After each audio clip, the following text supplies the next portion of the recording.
الحمد لله نحمده ونستعينه ونستغفره ونؤمن به ونتوكل عليه ونعوذ بالله من شرور أنفسنا ومن سيئات أعمالنا من يهده الله فلا مضل له ومن يضلله فلا هادي له ونشهد أن لا إله إلا الله وحده لا شريك له ونشهد أن سيدنا ومولانا محمدا عبده ورسوله وبارك وسلم تسليما كثيرا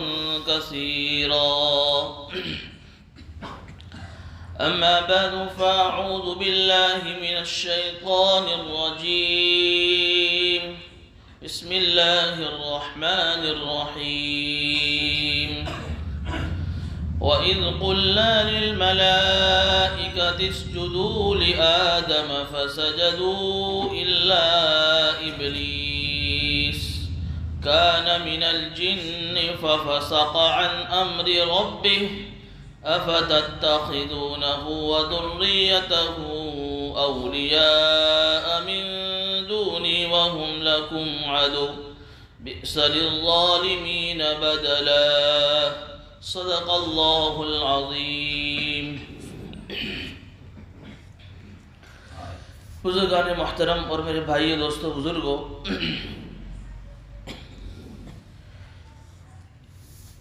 سورہ کہف کے اندر اللہ رب العزت نے 5 واقعات نقل کیے ہیں. سب سے پہلا واقعہ اصحاب کہف کا ہے، اور دوسرا واقعہ صاحب جنتین یعنی 2 آدمیوں کا واقعہ، جس میں ایک آدمی کے پاس بہت سارے باغات تھے اور ایک آدمی غریب تھا، وہ واقعہ. یہ 2 واقعوں کی تفصیل آپ حضرات کے سامنے آ گئی. پھر یہاں سے تیسرا واقعہ شروع کرنے جا رہے ہیں. یہ واقعہ ہے حضرت آدم علیہ السلام اور ابلیس کا واقعہ ہے. دیکھیے، یہ حضرت آدم علیہ السلام کا جو واقعہ ہے قرآن کریم میں کئی مرتبہ نقل ہوا ہے. 1-2 پارے کے علاوہ ہر پارے میں اس واقعے کا تذکرہ آپ کو ملے گا، اور اس صورت میں بھی اللہ رب العزت اس واقعے کو نقل کر رہے ہیں. حالانکہ انسان جب کوئی بات کرتا ہے اور ایک بات کو جب بار بار ریپیٹ کرتا ہے تو لوگ اس کو پسند نہیں کرتے کہ بھئی یہ کیا ہے، آپ بار بار اپنی بات میں ایک ہی بات کو ریپیٹ کر رہے ہیں. تو یہ تو اللہ رب العزت کا کلام ہے. اس کے متعلق شروعی آیت میں آیا الحمدللہ الذی انزل علی عبدہ الکتاب ولم یجعل لہ عوجا. اس کتاب میں کوئی ٹیڑھا پن نہیں ہے، اس کتاب میں کوئی کجی نہیں ہے، اس کتاب کے اندر کوئی کمی بیشی نہیں ہے. تو پھر اللہ رب العزت بار بار ایک واقعے کو کیوں نقل کر رہا ہے؟ مفسرین حضرات فرماتے ہیں کہ جب بھی اللہ رب العزت کسی واقعے کو اس جگہ نقل کرتے ہیں تو اس جگہ اس واقعے کے کچھ اہم اشارات کے ذریعے سے اللہ رب العزت امت کو کچھ سمجھانا چاہتے ہیں. اس لیے بار بار جب وہ واقعہ آتا ہے تو اس کا وہ پہلو اس جگہ اگر نقل کرنا ہوتا ہے تو اس جگہ نقل کر کے اللہ رب العزت بندے کو اس چیز کی طرف متوجہ کرنا چاہتے ہیں. اس لیے بار بار اس واقعے کو اللہ رب العزت بار بار دہراتے ہیں تاکہ اس واقعے کے ذریعے سے جو اہم ہدایات، جو اسباب بندے کو، امت کو مل رہے ہیں، وہ اس سے حاصل کر کے اپنی زندگیوں میں اس کو داخل کریں. ہم دیکھ رہے ہیں کہ سورہ کہف کی تفسیر کا آغاز ہو رہا ہے، چل رہا ہے. اس میں ہر واقعے کو فتنہ دجال سے جوڑا جا رہا ہے. تو اس واقعے کے اندر بھی کچھ رہنمائی ہے ہمارے زمانے کے اعتبار سے. وہ کیا رہنمائی ہے اس واقعے میں آ رہی ہے؟ اللہ رب العزت ارشاد فرما رہے ہیں وَإِذْ قُلْنَا لِلْمَلَائِكَةِ اسْجُدُوا لِآدَمَ فَسَجَدُوا إِلَّا إِبْلِيسَ. اور اس وقت کو یاد کرو جب ہم نے فرشتوں سے کہا کہ تم آدم کے سامنے سجدہ کرو. فسجدوا الا ابلیس، تو تمام فرشتوں نے سجدہ کیا لیکن ابلیس نے سجدہ نہیں کیا۔ اللہ رب العزت نے حضرت آدم علیہ السلام کو اپنی قدرت سے بنایا، مٹی کا ایک پتلا بنایا اور اس میں روح پھونکی، اور پھر اس میں حضرت آدم علیہ السلام کو اللہ رب العزت نے ایسی ایسی چیزوں کا علم سکھایا جو علم فرشتوں کے پاس بھی نہیں تھا۔ تو اللہ رب العزت نے ان کی علمی فوقیت کو، علمی شان کو ظاہر کرنے کے لیے فرشتوں کو حکم دیا کہ تم آدم علیہ السلام کے سامنے سجدہ کرو۔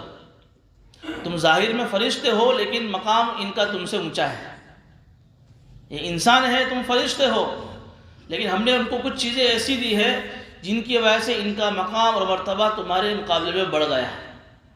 اس لیے علمی شان کو ظاہر کرنے کے لیے تمام فرشتوں کو اللہ رب العزت نے حکم دیا کہ تم سجدہ کرو۔ یہ سجدہ وہ نہیں ہے جو عبادت کا ہے، یہ وہی سجدہ تعظیمی ہے، عظمت کا سجدہ ہے جو ان کے زمانے میں جائز تھا۔ لیکن ابلیس نے سجدہ نہیں کیا۔ بڑے بڑے فرشتے تھے، 4 بڑے بڑے جو فرشتے ہیں، جیسے جبرائیل علیہ السلام، میکائیل علیہ السلام، عزرائیل علیہ السلام، اسرافیل علیہ السلام، بڑے بڑے فرشتے ہیں یہ، انہوں نے بھی ان کے سامنے سجدہ کیا، لیکن ان کی جماعت میں جو ابلیس تھا اس نے سجدہ نہیں کیا۔ اب یہ سوال یہ بھی ہوتا ہے کہ حکم تو فرشتوں کو تھا سجدہ کرنے کا، تو ابلیس تو فرشتہ تھا نہیں۔ جو یہ بات مشہور ہے عوام کے اندر بھی کہ بھئی ابلیس فرشتہ تھا یا فرشتوں کا سردار تھا، ایسی بات نہیں ہے، فرشتہ نہیں تھا یہ۔ اللہ رب العزت اسی کی وضاحت کر رہے، کان من الجن، یہ تو جنات کی اولاد میں سے ایک آدمی ہے، یہ تو جنات کی اولاد میں سے ایک شخص ہے، یہ فرشتہ نہیں تھا۔ تو پھر اس کو کیوں حکم ملا؟ جب یہ فرشتہ نہیں ہے، جنات ہے، تو پھر اس کو حکم کیوں؟ اور اس کے سجدہ نہ کرنے کی وجہ سے اس کے اوپر پکڑ کیوں؟ تو اس کا جواب مفسر یہ دے رہے ہیں اس آیت کی روشنی میں کہ ذات کے اعتبار سے تو یہ جنات تھا یہ، لیکن ایک مدت تک فرشتوں کی صحبت میں رہنے کی وجہ سے اس کے اندر فرشتوں جیسی صفات پیدا ہو گئے تھے، اس لیے اللہ رب العزت نے اسے بھی سجدے کا حکم دیا کہ اس نے اتنی ساری عبادات کی تھی اور اتنی عبادات کے ماحول میں اپنا آپ کو رکھا تھا کہ عبادات کے وجہ سے لوگ اس کو فرشتہ جیسا سمجھنے لگے، تو اللہ رب العزت نے اس کو بھی حکم دیا کہ تو بھی سجدہ کر، لیکن ظاہر میں تو بڑا عبادت گزار تھا، ظاہر میں بڑا دیندار تھا، اس کی دل کے اندر تکبر تھا، گھمنڈ تھا، اس لیے اس نے اللہ رب العزت کے حکم کو نہیں مانا اور آدم علیہ السلام کو سجدہ نہیں کیا۔ یہی بات اللہ رب العزت قرآن کریم کی اس صورت میں اس واقعے کو نقل کر کے ہمیں سمجھانا چاہ رہے ہیں کہ یہ بات ممکن ہے کہ ایک آدمی ذات کے اعتبار سے انسان ہو، لیکن اگر وہ کام شیطانوں والے کرتا ہے تو وہ صفت کے اعتبار سے شیطان ہے۔ اس لیے قرآن کریم میں کئی جگہ پر ارشاد فرمایا شیاطین الجن والانس، یہ کون سے انسانی شیطان ہیں؟ یہ تو انسان ہے، پھر ان کو شیطان کیوں کہا گیا؟ کہ ذات کے اعتبار سے انسان ہے لیکن ایک مدت تک شیطانوں والی حرکتیں کرنے کی وجہ سے، ابلیسوں والی حرکتیں کرنے کی وجہ سے صفت کے اعتبار سے وہ شیطان ہو گیا۔ تو اللہ رب العزت ہماری نگاہ بھی اس کی طرف دوڑانا چاہ رہے ہیں کہ میرے بندو، اپنے ظاہری اعمال پر کبھی بھروسہ مت کرنا، اپنی ظاہری دینداری پر کبھی بھروسہ کر کے دھوکے میں مت پڑنا۔ اگر تمہارے اندر میں تکبر ہے، تمہارے اندر میں بگاڑ ہے، تمہارا اندر کا باطن صاف نہیں ہے، تو پھر یہ تمہارے لیے بڑے خطرے کی گھنٹی ہے۔ ظاہری دینداری میں ہم ابلیس سے آگے نہیں بڑھ سکتے۔ ایک مفسر نے بڑی عجیب بات لکھی ہے کہ ابلیس اتنا بڑا دیندار تھا، اتنا بڑا دیندار تھا کہ اس کی دینداری کے مقابلے میں کوئی آدمی آ ہی نہیں سکتا ہے ظاہری دینداری میں، لیکن اندر میں تکبر، کبر، گھمنڈ، انا تھا، اس کی وجہ سے اس کی ظاہری دینداری کو دھوکے میں آ کر اس نے اللہ کے حکم کو چھوڑ دیا اور ہمیشہ کے لیے گمراہ ہو گیا اللہ کی بارگاہ سے۔ ایسا گمراہ کہ کبھی بھی اب اس کو ہدایت نہیں مل سکتی۔ تو میرے بھائی دوستو بزرگوں، ایک آدمی ظاہری اعتبار سے بڑا دیندار ہے اور ظاہری اعتبار سے اس کی وضاحت بھی دینداری جیسی ہے، لیکن اندر میں تکبر ہے تو اللہ رب العزت کے حکم کو کبھی بھی چھوڑ سکتا ہے۔ ففسق عن امر ربی، کہ اسی صفت کی وجہ سے اس نے اپنے اللہ کے حکم کو ماننے سے انکار کر دیا۔ اس لیے تو حدیث میں کہا گیا ہے کہ رائے کے دانے کے برابر بھی اگر کسی کے دل میں تکبر ہوگا وہ جنت کی خوشبو بھی نہیں سن سکے گا۔ یہ کیوں کہا گیا؟ اس لیے کہا گیا ہے کہ اللہ کو تکبر، گھمنڈ پسند نہیں ہے۔ کسی انسان کا حق ہی نہیں کہ وہ کسی بات پہ تکبر کرے، چاہے وہ علمی اعتبار سے ہو، چاہے مالی اعتبار سے ہو، کسی بھی وصف کے اعتبار سے ہو۔ وہ دی ہوئی اللہ کی ایک نعمت ہے، اس نعمت پر اس کا یہ تقاضا ہے کہ اس کی شکر گزاری کرے، نہ یہ کہ گھمنڈ کرے، تکبر کرے۔ حدیث میں کہ تکبر میری چادر ہے، جو میری چادر میں ڈالے گا اللہ اس کو پھینک دے گا۔ تو یہ دل کی بیماری ہے، آدمی کو اس کا پتہ نہیں چلتا ہے۔ جیسے ظاہری اعتبار سے ایک آدمی بیمار ہے، اس کو کینسر ہے، اب کینسر ہے لیکن اس کو معلوم نہیں کہ میرے اندر کینسر آ گیا ہے۔ اب پھر دھیرے دھیرے اس کی طبیعت بگڑتی ہے، تو وہ طبیعت کی بگڑنے کی وجہ سے، بیمار رہنے کی وجہ سے پھر وہ ڈاکٹر کے پاس جاتا ہے، علاج کرواتا ہے، رپورٹ کرواتا ہے، تو معلوم پڑتا ہے کہ بھی کینسر ہے۔ وہ جب طبیعت بگڑی اس کے بعد پتہ چلا۔ تو ایسے ہی یہ دل کی بیماری ہے۔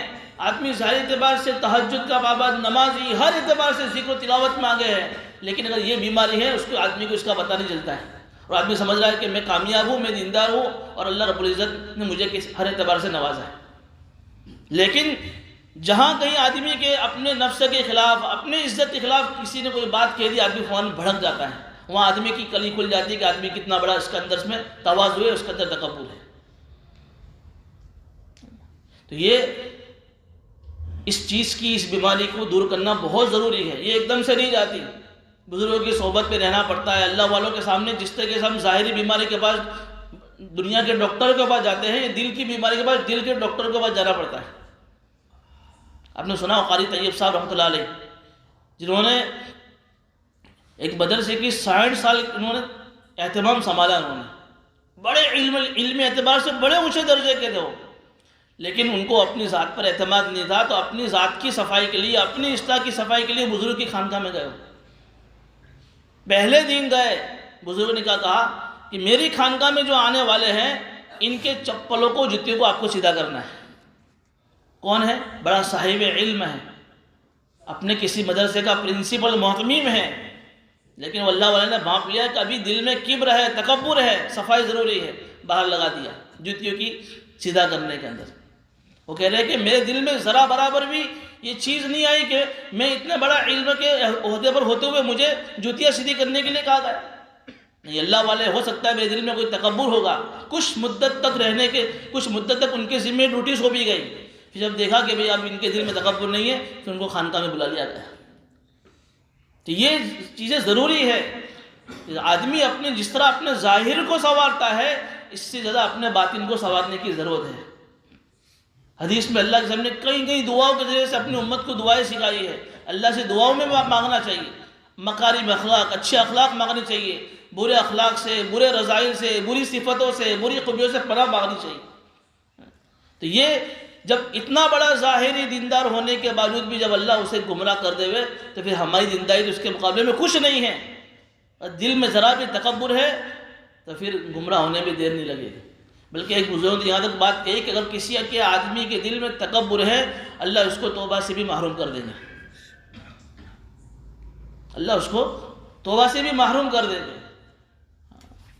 کان من الجن ففسق عن امر ربہ، کہ ذات کے اعتبار سے جنات ہے، لیکن فرشتوں کی صحبت میں رہنے کی وجہ سے فرشتوں والی صفات پیدا ہو گئی، تو اسے حکم دیا، لیکن چونکہ اندر میں باطن بگڑا ہوا تھا، ففسق عن امر ربہ، اللہ کے حکم کو ماننے سے انکار کر دیا۔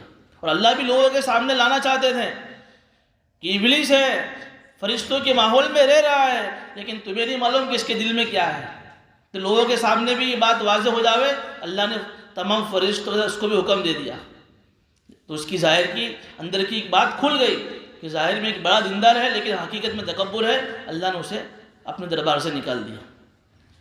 افتتخذونہ وذریتہ اولیاء من دونی، فتنہ دجال کے زمانے میں یہ بات اللہ رب العزت نے جو اس صورت میں اس بات کو نقل کر کے یہ اشارہ ہو رہا ہے کہ فتنہ دجال کے زمانے میں جس آدمی کی دل کی کیفیت اگر یہ نہیں ہوگی، اس کے دل میں تواضع نہیں ہوگا، تکبر ہوگا، وہ اس فتنے سے بھی نہیں بچ پائے گا۔ افتتخذونہ وذریتہ اولیاء من دونی، کیا تم اس شیطان کو اور اس کی اولاد کو مجھے چھوڑ کر دوست بناتے ہو؟ وَهُمْ لَكُمْ عَدُوٌّ، حالانکہ شیطان تو تمہارا کھلم کھلا دشمن ہے۔ دیکھیں یہاں پر ایک لفظ عجیب آیا ہے، افتتخذونہ وذریتہ، شیطان اور اس کی اولاد۔ مفسرین فرماتے ہیں کہ شیطان کی اولاد کون ہے، شیطان کی ذریت۔ ایک حدیث میں عجیب مضمون آیا ہے کہ تم صبح کے وقت سب سے پہلے باہر مت نکلو، اور تم شام میں رات میں سب سے آخر میں بازار سے مت نکلو۔ صبح میں سب سے پہلے بازار میں مت جاؤ اور رات میں سب سے آخر میں بازار سے مت نکلو، اس لیے کہ شیطان اپنی دم کو اپنی شرمگاہ میں داخل کرتا ہے، جس کی وجہ سے انڈے نکلتے ہیں، اور اس انڈوں سے شیطان کی اولاد نکلتی ہے۔ اب یہ جو شیطان کے جو انڈے ہوتے ہیں، یہ انڈے بازار میں رکھتا ہے۔ اب جو آدمی رات کے آخری حصے میں بازار میں بیٹھ کر جب گھر جاتا ہے تو شیطان کے انڈے رکھنے کا وقت رات کا آخری حصہ ہوتا ہے اور صبح کے پہلے کا وقت ہوتا ہے۔ تو جو آدمی صبح میں سب سے پہلے بازار جاتا ہے اور رات میں سب سے آخر میں بازار سے نکلتا ہے تو وہ شیطان کے انڈوں سے ٹچ ہوتا ہے۔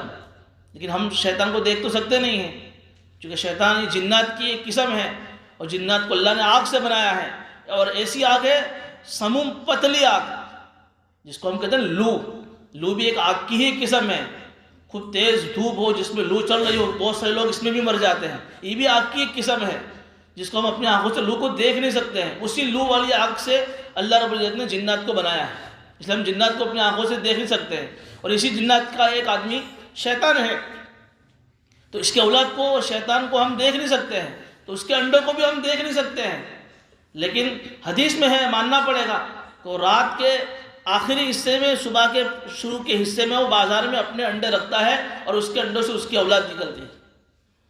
اب بتاؤ، جو آدمی رات میں دیر تک بازاروں میں بیٹھتے ہیں، آخری حصے تک، 3 بجے تک، 2 بجے تک، تو کیا وہ شیطان کے انڈوں سے متاثر نہیں ہوتے ہوں گے؟ اور انڈوں سے متاثر کا مطلب یہ ہے کہ پھر ان کے اوصاف اور شیطانی صفات ان کی زندگیوں میں آتی ہے۔ پھر اس لیے حدیث شریف میں آتا ہے کہ عشاء کی نماز کے بعد 3 جماعتیں بنتی ہیں۔ ایک جماعت تو بالکل جو فائدے میں ہے کہ وہ جماعت وہ ہوتی ہے کہ جو عشاء کی نماز پڑھنے کے بعد اللہ کے ذکر میں، تلاوت میں، تسبیح میں لگ جاتی ہیں، وہ تو فائدے میں ہے۔ اور ایک جماعت بالکل نقصان میں ہے کہ جو عشاء کی نماز پڑھنے کے بعد جو ہے دین کے خلاف اور ایسے ہی بازاروں میں نکل کر دین کے خلاف باتیں کرتے ہیں، جہاں نہ دنیا کا فائدہ نہ دین کا فائدہ، جو نقصان میں ہے۔ اور ایک جماعت کہ جو نہ فائدے میں نہ نقصان میں، نہ کچھ آیا نہ گیا، وہ جماعت وہ ہے کہ جو عشاء کی نماز پڑھ کر اپنے گھروں میں جا کر سو جاتی ہے۔ اس حدیث سے بھی اشارہ چلتا ہے کہ رات کے آخری حصے میں، رات میں دیر تک بیٹھنے سے آدمی شیطان کے اس انڈوں سے متاثر ہو کر شیطانی اثرات، شیطانی صفات اس کی زندگیوں میں آتے ہیں۔ افتتخذونہ وذریتہ، کہ تم شیطان کو اور اس کی اولاد کو مجھے چھوڑ کر دوست بناتے ہو، وَهُمْ لَكُمْ عَدُوٌّ، حالانکہ وہ تو تمہارا دشمن ہے۔ اگر انسان کا دوست ہوتا تو تم اس کو، میرا انسان اپنا دوست بنا سکتا، لیکن اللہ کہہ رہے کہ وہ تو تمہارا دشمن ہے، پھر تم کیوں اس کو میرے مقابلے میں اپنا دوست بنا کر تم اس کی باتیں مانتے ہو؟ بئس للظالمین بدلا، اور کیا ہی برا بدلہ ہے ظالمین کے لیے، ظلم کرنے والوں کے لیے۔ ما اشہدتہم خلق السماوات والارض ولا خلق انفسہم، اور نہیں میں نے زمین اور آسمان کی پیدائش میں ان کو حاضر رکھا، اور نہ خود ان کی پیدائش کے وقت۔ اگر تم شیطان کو اپنا دوست مانتے ہو تو شیطان سے میں نے کبھی مدد ہی نہیں لی ہے۔ میں نے اتنے آسمان بنائے، زمین بنائی، خود ان کو بنایا شیطان کو، پھر بھی میں نے شیطان سے کوئی مدد نہیں لی ہے، تو تم شیطان کو پھر اپنا دوست کیوں بناتے ہو؟ میں ایسے گمراہ کرنے والوں کو اپنا دوست اور اپنا مددگار نہیں بناتا۔ اور تم اس وقت کو یاد کرو، یقول نادوا شرکائی الذین زعمتم فدعوہم فلم یستجیبوا لہم وجعلنا بینہم موبقا، کہ یہ لوگ دنیا کے اندر اللہ کو چھوڑ کر دوسرے لوگوں کو اللہ کا شریک مانتے ہیں، ان کی عبادات کرتے ہیں، ان مورتیوں کی، ان شیطان کی بات میں آ کر اللہ رب العزت قیامت کے دن ان سے کہیں گے پکارو اپنے ان شریکوں سے جن کو تم دنیا میں پکارتے تھے کہ فلاں ہماری مدد کرتا ہے، فلاں ہماری ضرورتیں پوری کرتے ہیں، اللہ کہے کہ پکارو، آج میدان محشر تمہارے سامنے ہے، پکارو تمہارے ان شریکوں کو، فدعوہم، وہ پکاریں گے۔ اللہ فرما رہے فلم یستجیبوا لہم، کوئی جواب نہیں ملے گا۔ ان کی مدد تو کیا کریں گے، کوئی جواب نہیں دے پائیں گے، کوئی جواب نہیں دے پائیں گے ان کے یہ شریک لوگ۔ ایک مدت کے بعد فجعلنا بینہم موبقا، اللہ ان کے شریکوں کے درمیان اور ان کے درمیان میں ایک آڑ پیدا کر دیں گے، موبقا۔ بعد میں پھر ان کو یہ پکارنے کی بھی اجازت نہیں ملے گی۔ دیکھیں یہاں موبقا کی تفسیر حدیث میں یہ بھی کی گئی ہے کہ ایک مدت کے بعد یہ لوگ کھڑے ہوں گے، اللہ کے نافرمان جو شیطانوں کی مدد کرنے والے ہیں، جو شیطانوں کے چیلے ہیں، یہ پکاریں گے اپنے شریکوں کو، کوئی آواز نہیں آئے گی۔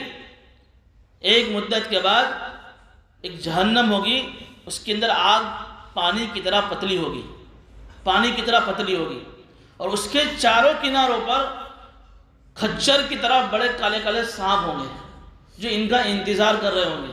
جب یہ لوگ پکاریں گے وہاں سے آواز نہیں آئے گی، یہ کالے کالے سانپ جو کھچوروں کی طرح ہوں گے ان کو گھسٹ کر آگ میں لے جائیں گے۔ وَجَعَلْنَا بَيْنَهُمْ مَوْبِقًا وَرَأَى الْمُجْرِمُونَ النَّارَ فَظَنُّوا، اور پھر یہ مجرمین لوگ جب اس آگ کو دیکھیں گے اور انہیں یہ یقین ہو جائے گا کہ ہم اب آگ میں گرنے والے ہیں، اللہ فرما لے کہ پھر اس آگ سے ان کو کوئی بچا نہیں پائے گا۔ مسلم شریف کی روایت ہے کہ آگ کی 70,000 لگامیں ہیں، اور ہر لگام پر 70,000 فرشتے اللہ نے مقرر کیے، فکس کیے۔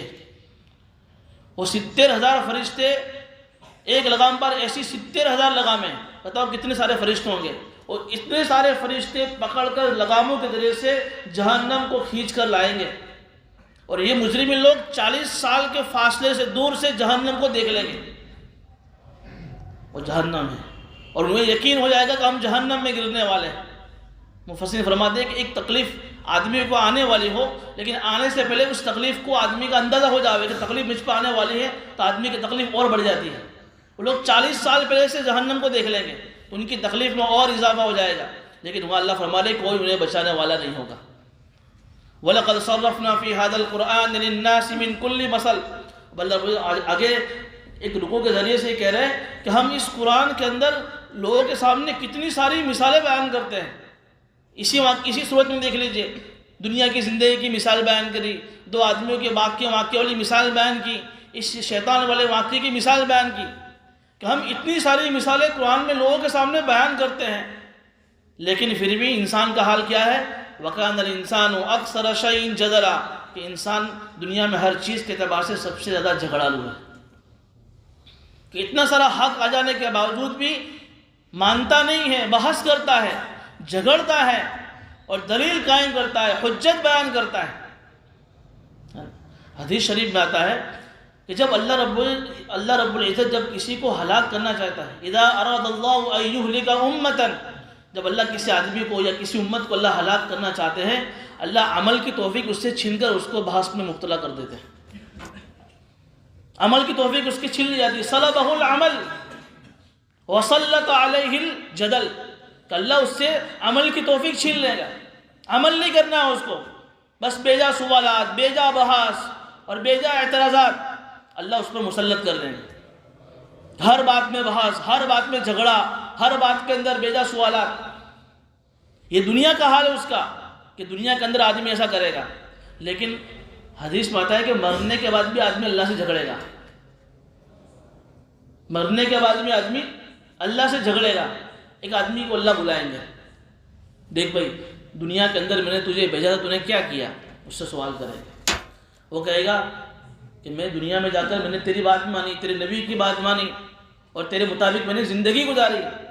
تو اللہ فرمائیں گے دیکھیے تیرا عمل ہے، اس میں تو ایک بھی تیری نیکی لکھی ہوئی نہیں ہے، تو کہہ رہا ہے میں نے ساری باتیں مانی، اس میں تو سب 0 ہے کہ میں اس کو نہیں مانتا۔ کیا کہے گا؟ میں نامہ عمل کو نہیں مانتا۔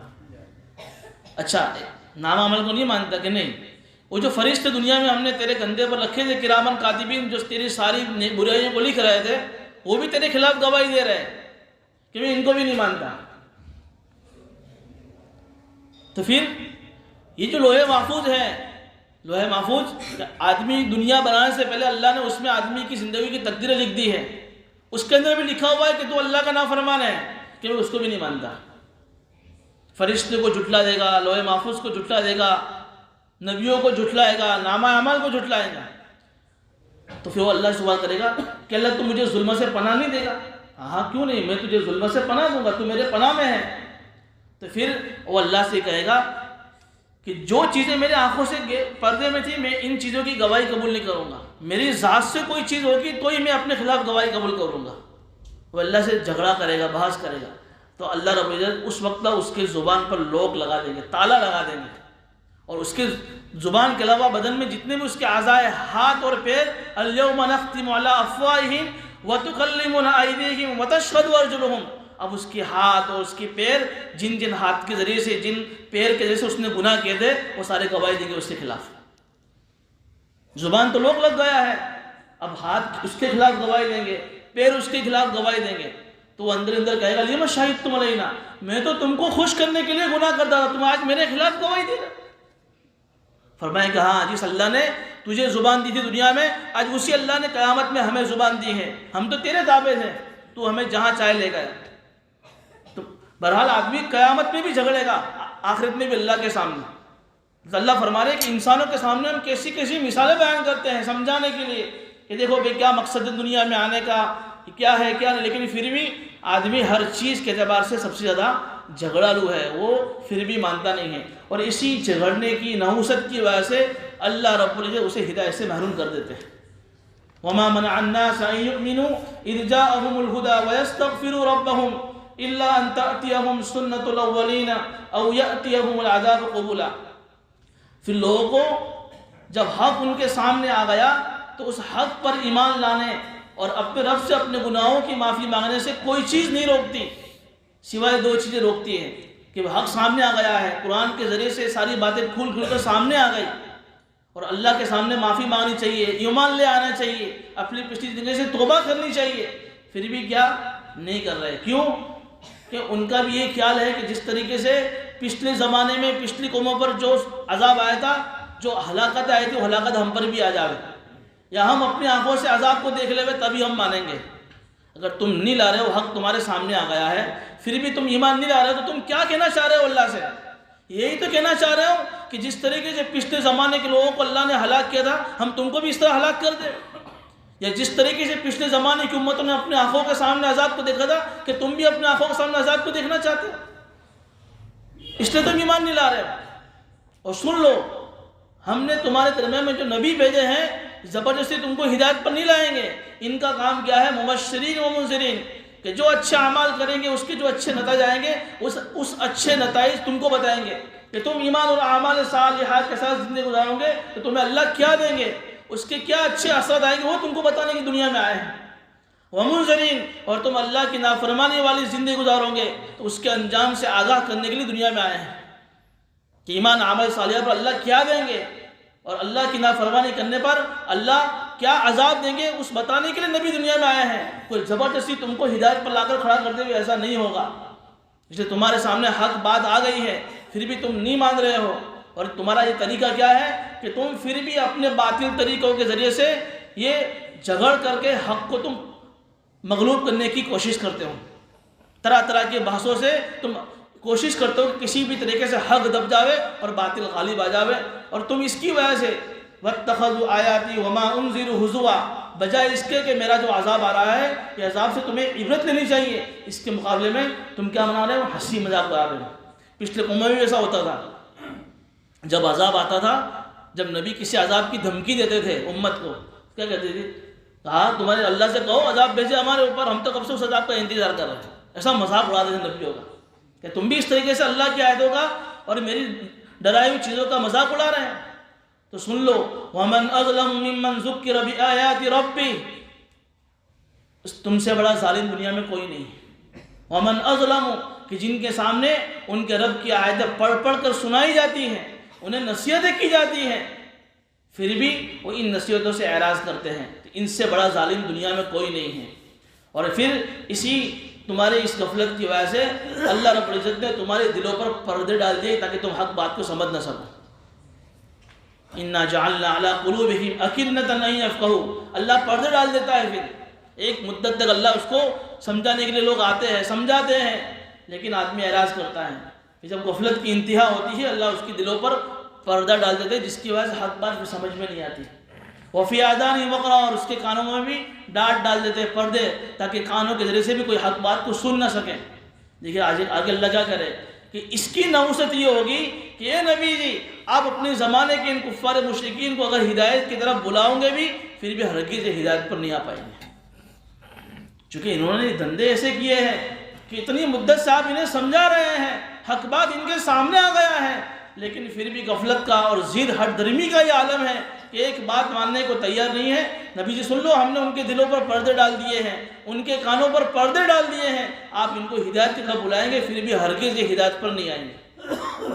اور ایسا نہیں ہے کہ تم یہ سمجھو کہ دیکھو تمہارا رب تو کتنا ظالم ہے، وَرَبُّكَ الْغَفُورُ الرَّحْمَةُ، یہ میرا رب جو ہے نا یہ بڑا مہربان ہے، بڑا معاف کرنے والا ہے، بڑا رحیم ہے.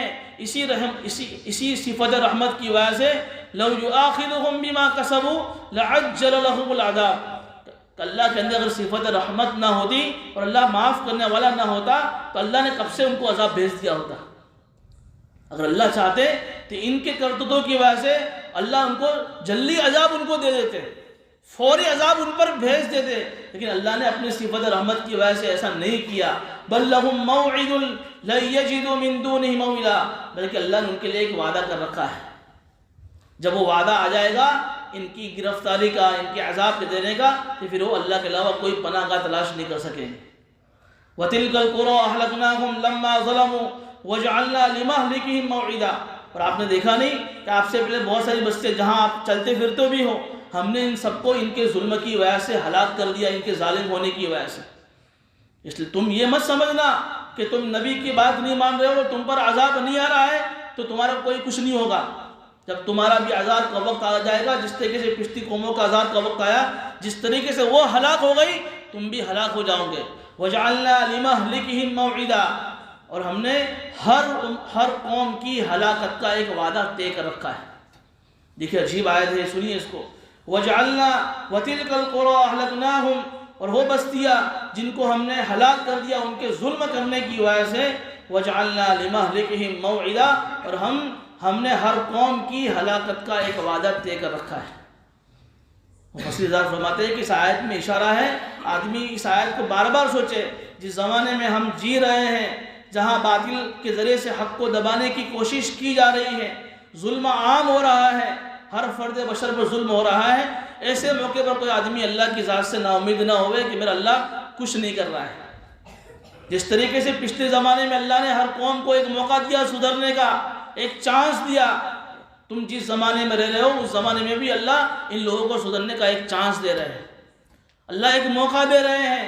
جب یہ ظلم اپنی انتہا کو پہنچ جائے گا پھر اللہ ظلم کا خاتمہ کر کے، اللہ انصاف کو قائم کر کے اللہ اس کو ان کو ہلاک کر دے گا. تو اس آیت کے ذریعے سے ایک تسلی ملنی چاہیے کہ انشاءاللہ عن قریب اللہ کا وعدہ پورا ہو کر رہے گا، اللہ ظلم کو ختم کرے گا اور اللہ انصاف کو قائم کرے گا. وَجَعَلْنَا لِمَهْلِكِهِمْ مَوْعِدًا، اور ہم نے ہر قوم کی ہلاکت کا وعدہ طے کر رکھا ہے. اس لیے تم وقت کے آنے سے پہلے اپنی زبانوں پر تبصرہ مت کرو کہ کیوں اللہ کی مددیں نہیں آ رہی ہیں، کیوں مسلمانوں کے حال پر اللہ رحم نہیں کر رہا ہے. یہ اپنے ایمانیات کے خلاف جملے ہیں. تم اپنے ایمان اعمال کی فکر میں لگے رہو، اللہ کے قدرت میں اور اللہ کے لوح محفوظ میں جب تقدیر میں وقت آ جائے گا اللہ قوم کو ہلاک کر دے گا. اور عن قریب نظام عالم کی تبدیلی کا وقت قریب ہے، اللہ انشاءاللہ ضرور ظلم کا خاتمہ کریں گے اور اللہ ضرور انصاف کو قائم کریں گے. وَجَعَلْنَا لِمَهْلِكِهِمْ مَوْعِدًا، تو ہم نے ہر قوم کی ہلاکت کا ایک وعدہ طے کر رکھا ہے. لیکن اس زمانے میں ہمیں کیا کرنا چاہیے؟